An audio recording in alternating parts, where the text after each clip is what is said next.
अस्सलामुअलैकुम वरहमतुल्लाहि वबरकातुहू। नाज़रीन किराम, उम्मीद करता हूँ कि आप तमामी हज़रात खैरियत व आफ़ियत से होंगे।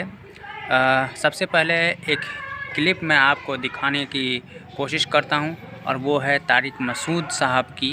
और उस क्लिप में वो ये कह रहे हैं कि जिसका भी शिरकिया अक़ीदा होगा उसके पीछे नमाज जायज़ नहीं होगी और ना ही उनसे निकाह जायज़ होगा। तो सबसे पहले वो वीडियो आपके सामने रखता हूँ। क्या बरेलवी के पीछे नमाज? भाई देवबंदी, बरेलवी, अहले हदीस सबके पीछे नमाज हो जाती है, सिर्फ उसके पीछे नहीं होती जिसका अकीदा शिरकिया हो।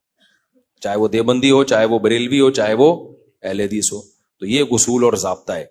आपको जिसके बारे में पता है कि ये नबी को हर जगह हाजिर नाजिर समझते हैं, मुश्किल कुशा समझते हैं, तो फिर आप नहीं पढ़ सकते। गालिब गुमान को देखा जाएगा, 100% नहीं पता होता किसी के बारे में गालिब गुमान के।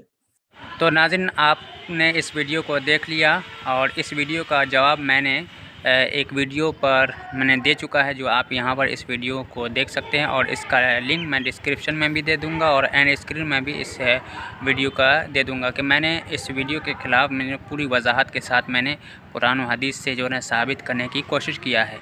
आप उस वीडियो को ज़रूर देखें और उस वीडियो को जब देखेंगे तो ये जो शिरकिया अक़ीदा है या नहीं है, क्या ये हकीकत में शिरकिया अक़ीदा है या नहीं, इस ताल्लुक़ से मैंने उस वीडियो में पूरी वजाहत के साथ बयान किया है। आप उस वीडियो को ज़रूर जा कर के देखिएगा, तो आप ये इश्काल जो इन्होंने दिया है ये इश्काल दूर हो जाएगा। तो यहीं पर मैं अपनी गुफ्तगू को ख़त्म करता हूँ और इस वीडियो को ज़्यादा से ज़्यादा शेयर करिए ताकि दूसरे लोग भी ऐसी बातों से महफूज रह सकें और सच तक और हक़ तक पहुँच सकें। यहाँ पर स्क्रीन पर आपको जो है ना ये वीडियो दिख रहा होगा, इस वीडियो को आप क्लिक करके आप देख लीजिए कि हाज़िर व नाज़िर का अक़ीदा रखने वाला शख्स वो शिरकिया अक़ीदा में मुब्तला है या नहीं है।